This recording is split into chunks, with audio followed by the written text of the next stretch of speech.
अधिगम में अवधान।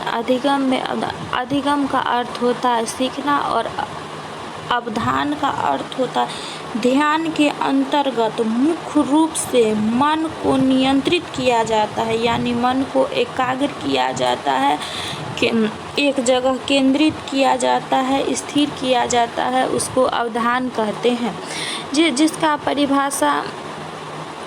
जिसकी परिभाषा रॉस के अनुसार है, अवधान विचारों की किसी वस्तु को मस्तिष्क के सामने स्पष्ट रूप से उपस्थित करने की प्रक्रिया है। यानी अवधान हमारे विचार को किसी भी वस्तु को मस्तिष्क के सामने स्पष्ट रूप से उपस्थित करती है। डम्बिल के अनुसार अवधान दूसरी वस्तु की अपेक्षा एक वस्तु पर चेतना का केंद्रीकरण है। यानी अवधान किसी दूसरे वस्तु की अपेक्षा एक वस्तु पर ही अपना ध्यान केंद्रित करवाता है। और इसी प्रकार हम देखेंगे कि अवधान के कारक हैं। अवधान का कारक दो है, एक है बाह्य कारक और एक है आंतरिक कारक। अधिगम में अवधान के बाह्य कारक। अधिगम में अवधान के बाह्य कारक में है उद्दीपक की तीव्रता। यहाँ उद्दीपक का अर्थ लक्ष्य है, लेकिन यहाँ वस्तु या उद्दीपक कुछ भी, यानी उद्दीपक की तीव्रता। उद्दीपक की तीव्रता का अर्थ यहाँ इससे लिया जाएगा कि जैसे हम कमरे में बैठ के रेडियो सुन रहे हैं, जबकि पड़ोस में कोई लाउड स्पीकर बजा देता है, तो हमारा ध्यान ये रेडियो से हटके वो लाउड स्पीकर के आवाज़ पर चला जाएगा। इसी प्रकार यहाँ पर ये भी कहा गया है कि कम तीव्रता से ज़्यादा अधिक तीव्रता प्रभावशाली होता है। यानी रेडियो की आवाज़ धीमी और हो जाएगी तो उस पर कम ध्यान जाएगा, लेकिन कोई बगल में ज़ोर से बजा दे तो उस पर ध्यान जल्द जाएगा। उद्दीपक में परिवर्तन। उद्दीपक में परिवर्तन के यहाँ अर्थ है कि उद्दीपक में कैसे परिवर्तन। यहाँ पर उद्दीपक में दो है, सहसा परिवर्तन और क्रमिक परिवर्तन। सहसा परिवर्तन का यहाँ पर अर्थ है कि तो यहाँ सहसा परिवर्तन का अर्थ है कि सभी का ध्यान एक तरफ जाना, वो भी अवधान में। तो जैसे कि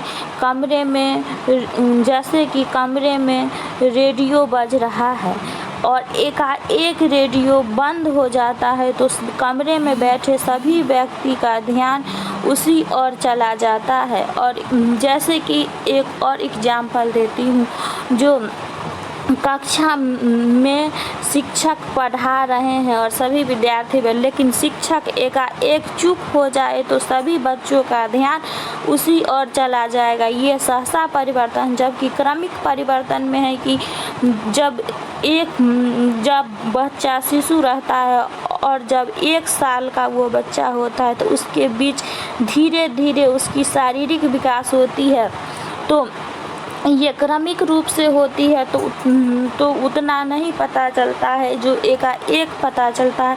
तो जो धीरे धीरे जो परिवर्तन आता है वो है क्रमिक परिवर्तन।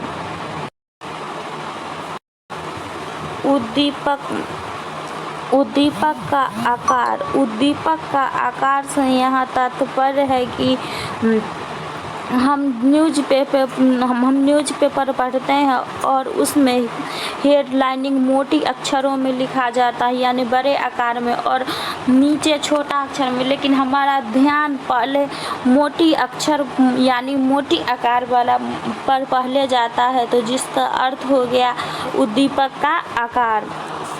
यानी हमारा ध्यान पहले उस पे जाता है तब छोटे वाले पे जाता है, तो इसका तात्पर्य यही है उद्दीपक का आकार। जबकि उद्दीपक की नवीनता। उद्दीपक का नवीनता का अर्थ है कि हमारे पास कोई पुरानी पुस्तक है, लेकिन वही पुस्तक हमारे दोस्त बगल में नया लेके आए, तो हमारा ध्यान पहले उसी ओर जाएगा अपने पुस्तक से पहले। तो यही इसका अर्थ है, यानी वस्तु या उद्दीपक की नवीनता।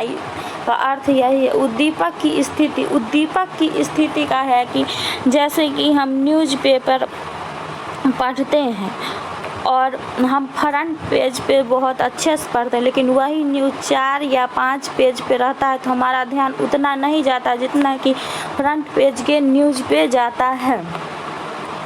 उद्दीपक का विरोध का यहाँ तात्पर्य लिया गया है कि जैसे हम